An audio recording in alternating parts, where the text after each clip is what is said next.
આજના દિવસે આપણે ન્યુરોલોજી અને એમાં કયા કયા પ્રોબ્લેમ્સ હોય અને એને કઈ રીતે આપણે ટાઈમસર પકડી શકીએ એને માટે વાત કરીશું. જો મગજની અંદર લોહીની અછત હોય તો એના કારણે સ્ટ્રોક થતા હોય. જ્યારે સ્ટ્રોક થતો હોય તો 20 લાખ ન્યુરોન દરેક મિનિટે મરતા જતા હોય. એના કારણે જ કહેવાય છે કે ટાઈમ ઇઝ ન્યુરોન.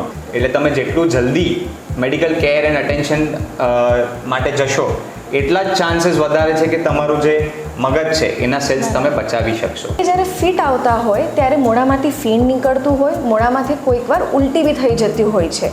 અને જો આપણે પેશન્ટને ફ્લેટ રાખીએ, પડખે નહીં ફેરવીએ તો એ જે વોમિટ છે એ લંગ્સમાં જઈને એક મોટો ઇન્ફેક્શન બનાવી શકે છે. કાંદા અને ચપ્પલ સૂંઘાવવાથી ખેંચ મટી જતી હોય છે એવું સાચું કહું તો જરૂરી નથી હોતું. માઇગ્રેનના જે પેશન્ટ્સ હોતા છે એમને જે માથાનો દુખાવો ચાલુ થાય, કાં તો એક બાજુથી ચાલુ થાય, કાં તો એક આંખ પરથી ચાલુ થાય. પેશન્ટને ઘણીવાર એવું લાગે કે મને ઉબકાઈ આવે છે, ઉલટી જેવું લાગે છે, ઘણીવાર ઉલટી થઈ બી જતી હોય છે. પેશન્ટને સડનલી લાઇટ્સ ગમતી બંધ થઈ જાય, બહુ જોરમાં અવાજ આવતો હોય, એ બી નહીં ગમે. પણ એ પણ તમારે જાણવું જરૂરી છે કે બધા હેડેક્સ માઇગ્રેન હોતા નથી. ઘણી વખત કંઈક બીજા કારણથી પણ માથાનો દુખાવો થઈ શકે છે.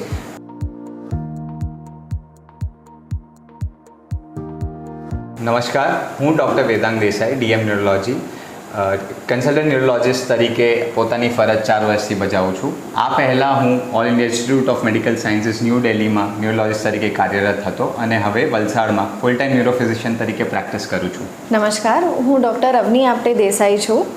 ન્યુરોલોજીની ફિલ્ડમાં 3 વર્ષથી કામ કરી રહી છું અને વલસાડ આવવા પહેલાં હું સર ગંગારામ હોસ્પિટલ દિલ્હીમાં મારી સેવાઓ આપતી હતી. હવે વલસાડના લોકો માટે હું અહીંયા ન્યુરોલોજીની સર્વિસીસ આપવા માટે ફૂલ ટાઈમ અવેલેબલ છું. આજના દિવસે આપણે ન્યુરોલોજી અને એમાં કયા કયા પ્રોબ્લેમ્સ હોય અને એને કઈ રીતે આપણે ટાઈમસર પકડી શકીએ એને માટે વાત કરીશું. સો દેટ આપણા વલસાડના જે લોકો છે અને આજુબાજુના બધા જ લોકો છે એમને ખબર પડે કે એવી શું પ્રોબ્લેમ્સ હોય છે જેની માટે એમને તાત્કાલિક સારવાર ન્યુરોલોજિસ્ટની લેવી જોઈએ અને એ દર્દી જ્યાર સુધી એમ્બ્યુલન્સ આવે ત્યાર સુધીમાં એ ઘરે પેશન્ટની ઇમરજન્સી ટ્રીટમેન્ટ કઈ રીતે કરી શકે. સૌ પ્રથમ તો ન્યુરોલોજીમાં કયા કયા ભાગ હોય આપણા શરીરના એ સૌથી પહેલાં જાણવું જરૂરી છે. શરૂઆત કરીએ તો આપણી જે ખોપડી છે, ધ સ્કલ, એની અંદર જે મોટું મગજ કહેવાય એ હોય છે અને એની સાથે સાથે નાનું મગજ કે જે બેલેન્સની યંત્રી, આપણા શ્વાસ, આપણા હાર્ટબીટ, ઓટોનોમિક કંટ્રોલ માટે જે રિસ્પોન્સિબલ હોય એના વિશે આપણે વાત કરીશું. એ પછી જે આપણી કરોડરજ્જુ એટલે કે સ્પાઇનની મોટી નસ હોય, ધ સ્પાઇનલ કોર્ડ, એ પણ ન્યુરોલોજીનો જ એક પાર્ટ હોય છે. હવે એ કરોડરજ્જુનો જે સ્પાઇનલ કોર્ડ છે, જે મોટી નસ જેને આપણે કહેતા હોય છે, એમાંથી અનેક ચેતાઓ એટલે કે પેરિફેરલ નર્વ્સ નીકળતી હોય છે. એ પેરિફેરલ નર્વ્સ આપણા જે હાથ છે, પગ છે, આપણું જે આખું શરીર છે, ઇન્ક્લુડિંગ આપણા જે પેટ અને એ સિવાયના જે હાર્ટ, લંગ, એ બધા જે ઓર્ગન્સ છે એને માટે જે ઓટોનોમસ કંટ્રોલ હોય એને માટે પણ બ્રેન જ રિસ્પોન્સિબલ હોય છે. એ પણ ન્યુરોલોજીનો જ એક પાર્ટ હોય છે. એ સિવાય જે આપણા મસલ્સ છે એ પણ ન્યુરોલોજીનો જ એક પાર્ટ હોય છે. અને જે ચેતા અને સ્નાયુ એટલે કે આપણા મસલ, એ બેનું જે જંક્શન છે એ પોતે પણ એક ન્યુરોલોજીનું જ પાર્ટ. તો કહેવાનો અર્થ એ છે કે આપણા બ્રેનથી લઈને મસલ સુધી જે આપણે 5 વસ્તુઓ ડિસ્ક્રાઇબ કરી, જે વસ્તુની વાત કરી આપણે હમણાં, એ જ્યારે પરફેક્ટલી સારી રીતે કામ કરતા હોય ત્યારે જ માણસ પોતાનું રેગ્યુલર ચાલવાનું, બોલવાનું, જીવવાનું કરી શકતો હોય છે. આ 5 જગ્યાઓમાં કશે પણ પ્રોબ્લેમ આવે તો એ પ્રમાણેના લક્ષણો આપણે શરીરમાં દેખાતા હોય છે. એ જ લક્ષણો વિશે આજે આપણે વાત કરવાના છે. નોર્મલી આપણે ન્યુરોલોજીના ક્ષેત્રમાં કઈ ઇમરજન્સીઝ જોતા હોઈએ છીએ. સો ડૉક્ટર વેદાંગ, આજે આપણે કઈ ઇમરજન્સીઝ માટે લોકોને ઇન્ફોર્મ કરવાના છીએ? ટેકનિકલી ન્યુરોલોજીમાં જ્યારે આપણે ઇમરજન્સીઝની વાતો કરીએ તો એમાં 3 વસ્તુ સૌ પ્રથમ આપણા મગજમાં આવવી જોઈએ. પહેલું અને પ્રથમ હું સ્ટ્રોક કહીશ. સ્ટ્રોકનો અર્થ એ છે કે જે આપણું મગજ છે એની અંદર કોઈક કારણસર લોહી ઓછું પહોંચવું. હવે એક ક્લોટના કારણે પણ હોઈ શકે અથવા તો બ્લીડિંગ થવાના કારણે પણ હોઈ શકે.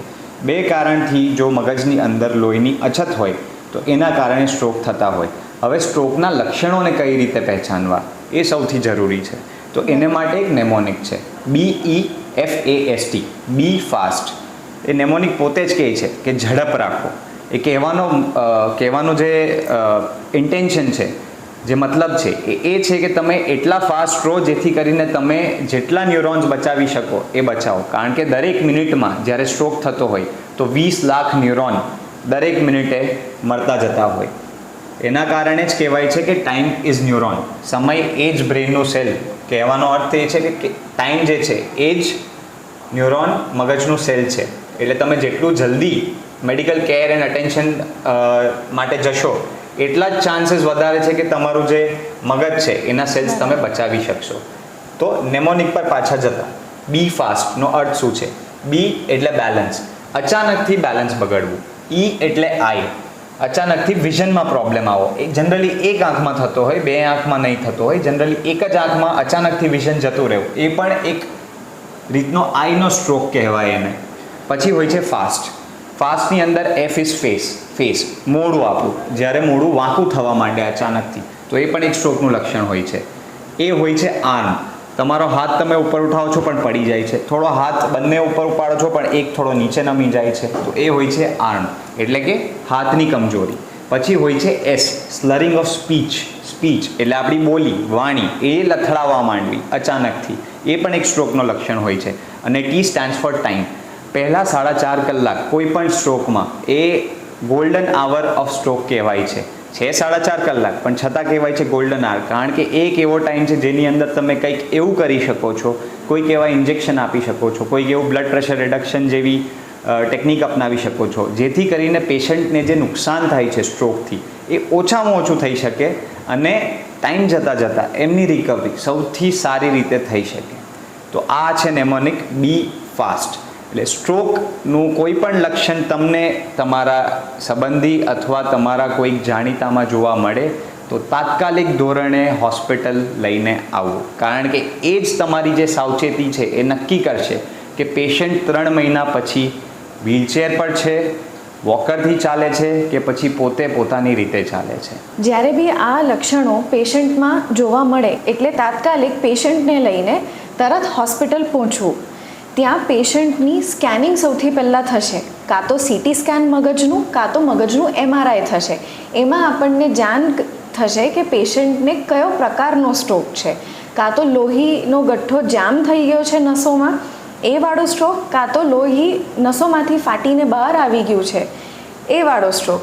અને જે ટ્રીટમેન્ટ હશે એ કયા ટાઈપનો સ્ટ્રોક છે એની ઉપર આગળ ડિપેન્ડ કરશે.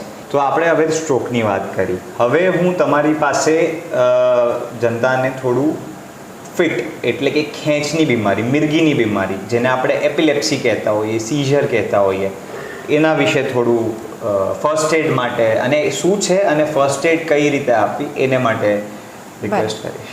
સો આપણે જ્યારે ફિટ્સની કાં તો કન્વલ્જન્સની વાત કરીએ એટલે બેઝિકલી એકદમ સાદી ભાષામાં બ્રેનમાં થાય શું છે. બ્રેનમાં જે આપણી ઇલેક્ટ્રિકલ કનેક્શન્સ છે એમાં કાં તો સડનલી શોર્ટ સર્કિટ થાય છે, કાં તો સડનલી બહુ વધારે પાવર સર્જ આવી ગયું છે, જેના લીધે આપણી આખી બોડી અને બોડીના સ્નાયુ અને હાથ પગ જોરમાં ઝટકા મારવાનું ચાલુ કરી દેતા હોય છે.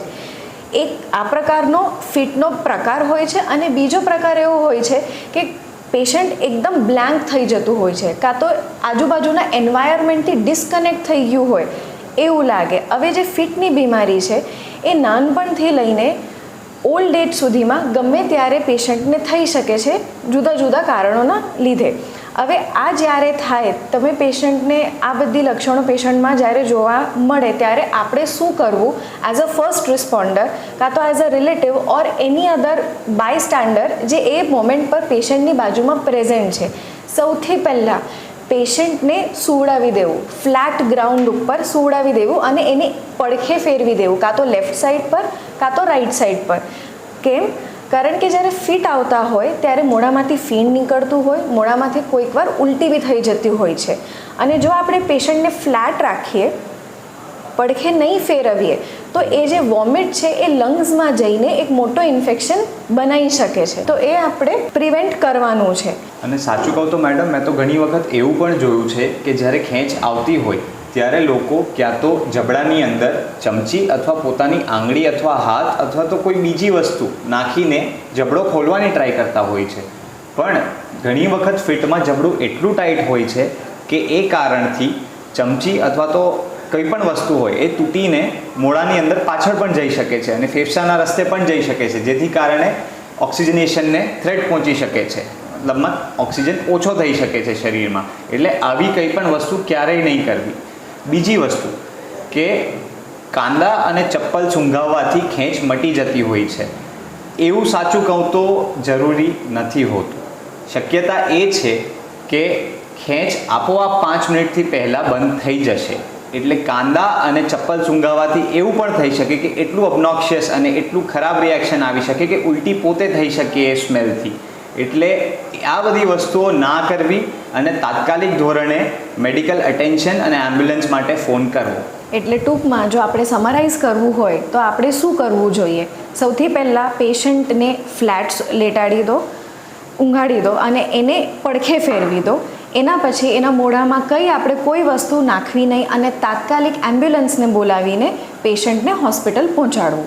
તો મેડમ, આ તો ઇમરજન્સીની વાત થઈ. બીજી વસ્તુ તમે એ પણ કીધી હતી કે જલ્દીથી આવતા, એટલે અચાનક નહીં પણ 1, 2, 3, 4 દિવસ જતાં જતાં કમજોરી આવી, જેમ કે ચાલી નહીં શકવું, જેમ કે હાથ નહીં ઉપાડવા, ગળવામાં તકલીફ આવી, તો એવી બીમારીઓ વિશે વાત કરો જે ચેતા અને સ્નાયુની બીમારીઓ છે. બરાબર. હવે આપણે જ્યારે નર્વ્સની વાત કરીએ, જે આપણા હાથ ને પગમાં આપણા બ્રેનથી કનેક્ટેડ હોય છે, હવે એ નર્વ્સ ઉપર જે સાદી ભાષામાં આપણે વાત કરીએ તો નર્વ્સની ઉપર જેમ ઇલેક્ટ્રિકલ વાયર્સ બધાએ જોઈ હશે, એ ઇલેક્ટ્રિકલ વાયર્સ પર કેવી પીવીસીની કોટિંગ હોય છે. આપણા શરીરની નર્વ્સમાં બી એક ઘીની પરત હોય છે. કોઈ ઇન્ફેક્શનના લીધે, કોઈ વાયરલ ઇન્ફેક્શન, કાં તો બેક્ટેરિયલ ઇન્ફેક્શન, કાં તો ડાયરિયાના લીધે આપણી બોડીની એન્ટીબોડીઝ જે આ બધા વાયરસીસ અને બેક્ટેરિયાને અટેક કરવી જોઈએ, ઘણી વખત થોડુંક કન્ફ્યુઝ થઈને આપણી પોતાની બોડીને જ અટેક કરવા માંડે. અને એમાં સૌથી પહેલું આપણા શરીરમાં અટેક કોને થાય છે? એ નર્વ્સને થાય છે અને એ ઘીની પરતને થાય છે અને પછી એ પરત ડેમેજ થાય. તો એના લીધે શું થાય? બ્રેનના જે આપણા સિગ્નલ્સ છે એ નીચે હાથ પગ સુધી પહોંચી શકતા નથી. તો અચાનકથી 1 કે 2 કે 3 દિવસમાં માણસને એવું લાગે કે કાં તો પગમાં થોડીક ઝંઝનાટથી શરૂઆત થઈ છે અને પછી પગ ઉપડતો નથી, હાથ ઉપડતા નથી, ગળવામાં તકલીફ પડવા માંડે છે અને એક્સ્ટ્રીમ કેસીસમાં શ્વાસ લેવામાં બી તકલીફ આવી રીતે બની શકે છે. જો આવો પ્રોગ્રેશન કાં તો 1 કે 2 દિવસમાં અચાનકથી ચલવામાં, ઉઠવામાં, બેસવામાં, હાથ ઉપાડવામાં તકલીફ આવવા માંડે તો તરત હોસ્પિટલ આવો. એમાં આપણે નર્વ્સની ટેસ્ટ કરીને એ ડાયગ્નોસિસ કરવું પડે, જેને આપણે GBS ના નામથી ઓળખીએ છીએ. આ તો તમે ચેતાઓના પ્રોબ્લેમ વિશે વાત કરી. બીજી એક સ્નાયુનો પ્રોબ્લેમ પણ હોય છે અને એને આપણે કહીએ છીએ માયોસાઇટિસ. અને જે ચેતા અને મસલની વચ્ચેનો જે પ્રોબ્લેમ છે, જે જંક્શનનો પ્રોબ્લેમ છે, એને આપણે કહેતા હોઈએ છીએ માયસ્થેનિયા ગ્રેવિસ. આ ત્રણે જે પ્રોબ્લેમ્સ છે જેની અંદર જલ્દીથી અથવા તો ઘણી વખત અઠવાડિયાઓ લઈને પણ બીમારી વધી શકે છે, એમાં પણ પૂરી રીતે ટ્રીટમેન્ટ અવેલેબલ છે અને પેશન્ટ આપણું એકદમ સાજું થઈ શકે છે. કહેવાનો ભાવાર્થ એ જ છે કે કોઈ પણ પ્રકારની આ રીતની કમજોરી, હાથ પગની, ગળવાની, બોલવાની અથવા શ્વાસ લેવાની એવી કોઈ પણ તકલીફ હોય તો તાત્કાલિક સારવારમાં આવવું, મેડિકલ અટેન્શન મેળવવું અને ટ્રીટમેન્ટ જલ્દીથી જલ્દી શરૂ કરવી, જેથી કરીને કોમ્પ્લિકેશન્સ પણ બચાવી શકાય અને પેશન્ટની રિકવરી પણ જલ્દી થઈ શકે. આપણે બધી ન્યુરોલોજિકલ ઇમરજન્સીઝની વાત તો કરી જ. હવે એક રૂટીન બીમારી જે લોકોને ડેલી બેસિસ પર હેરાન કરતી હોય છે એ છે માઇગ્રેન. હવે એઝ અ પર્સન જે પોતે માઇગ્રેનથી સફર કરે, એઝ અ ડૉક્ટર ઓલ્સો આપણે પેશન્ટ્સને શું એના સિમ્ટમ્સ હોય છે અને એની માટે શું કરવું જોઈએ. યુઝ્યુઅલી માઇગ્રેનના જે પેશન્ટ્સ હોતા છે એમને જે માથાનો દુખાવો ચાલુ થાય, કાં તો એક બાજુથી ચાલુ થાય, કાં તો એક આંખ પરથી ચાલુ થાય, બહુ જ જોરમાં લપકારા મારીને દુખાવો ચાલુ થયો છે. એની સાથે સાથે પેશન્ટને ઘણીવાર એવું લાગે કે મને ઉબકાઈ આવે છે, ઉલટી જેવું લાગે છે, ઘણીવાર ઉલટી થઈ બી જતી હોય છે.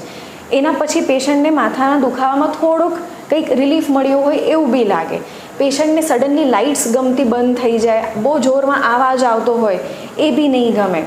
સાથે સાથે કંઈક વાર માઇગ્રેનના ટ્રિગર્સ બી હોય છે, એટલે કે અચાનકથી બહુ ભારી ધૂપમાં કોઈ માણસ કામ કરે જાય ત્યારે માથાનો દુખાવો ચાલુ થઈ જાય, કાં તો ઊંઘ પૂરી નહીં થઈ હોય, કાં તો બહુ લોંગ ટ્રાવેલ કોઈ માણસનો થયો હોય, ગરદનના દુખાવા સ્પાઝમના લીધે બી એ પ્રકારનો અટેક માઇગ્રેનનો આવી શકે છે. ઘણા પેશન્ટ્સ એવું બી બોલે કે જરાક આપણે સાદી દુખાવાની દવા લઈએ તો થોડોક પેન ઓછો થયો છે. આ જે માઇગ્રેન છે એની ટ્રીટમેન્ટ આપણી પાસે અવેલેબલ છે. એની માટે તમારે, જો તમે આ બીમારીને ઇગ્નોર કરો તો આ ધીમે ધીમે ધીમે કરીને વધી શકે છે, તમારો દુખાવાનો પીરિયડ બી વધી શકે છે અને પછી સાદી પેનકિલર્સ આમાં કામ કરે એવું નથી બનતું. એટલે આ જો તમને સિમ્ટમ્સ આવતા હોય તો ડૉક્ટરને બતાવવું જરૂરી છે. આપણે વાત કરી માઇગ્રેનની, પણ એ પણ તમારે જાણવું જરૂરી છે કે બધા હેડેક્સ માઇગ્રેન હોતા નથી. ઘણી વખત કંઈક બીજા કારણથી પણ માથાનો દુખાવો થઈ શકે છે. કયા કેસમાં તમારે આ માઇગ્રેન નથી એવું એને માટે રેડ ફ્લેગ જેને કહેતા હોઈએ છે કે ના આ કંઈક પ્રોબ્લેમ હોઈ શકે બીજો, એટલે તમારે તાત્કાલિક મેડિકલ અટેન્શન મેળવવું જોઈએ. તો એના વિશે હું વાત કરીશ. એક છે અચાનકથી ઉઠતો માથાનો દુખાવો, કે અત્યાર સુધી એકદમ નોર્મલ હતા પણ જિંદગીમાં પહેલી વખત દુખાવો ઉપાડ્યો છે, અને એ રીતનો કે જે અતિશય છે, માથાની અંદર કોઈએ તમારા તાળી વગાડી દીધી હોય એ રીતનો જે હેડેક હોય એને કહેવાય થંડર ક્લેપ હેડેક. બીજો હોય છે એવો જ માથાનો દુખાવો જે અતિશય ઉલટીઓ સાથે અને ભાન ઓછા થવાની સાથે આવતો હોય. ત્રીજો હોય છે મોટી ઉંમરમાં માથાનો દુખાવો શરૂ થવો. જનરલી 50 વર્ષની ઉંમર પછી જો કોઈ માણસને દુખાવો પહેલી વખત થતો હોય જીવનમાં તો એ ડેફિનેટલી રેડ ફ્લેગ છે. ચોથું હોય છે હાથ અને પગની કોઈક અલગ રીતની કમજોરી અથવા તો કોઈક બેલેન્સ બગડવા સાથેનો થતો દુખાવો.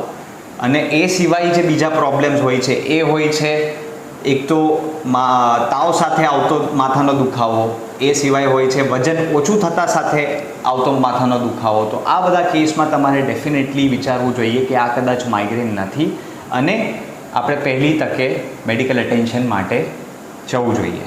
એકદમ સાચી વાત કીધી ડૉક્ટર વેદાંત. આઈ થિંક આપણે બહુ સારી રીતે મેજર ટોપિક્સ કવર કર્યા છે.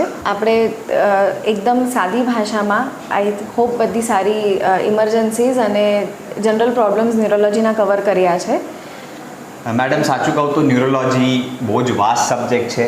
આજ માટે મારા હિસાબે આપણે અહીંયા આપણું જે ડિસ્કશન છે એને બતાવીએ અને હોપ કરીએ કે આપણે ફરીથી નવા બીમારીઓ સાથે આવીશું અને આપણી જે જનતા છે એમને એના વિશે જાગૃત કરીશું, જેથી કરીને પેશન્ટ્સ ઇન ટાઈમ ટ્રીટમેન્ટ મેળવી શકે અને એમને જે પ્રોબ્લેમ્સ છે એનાથી જલ્દી સારા થઈ શકે.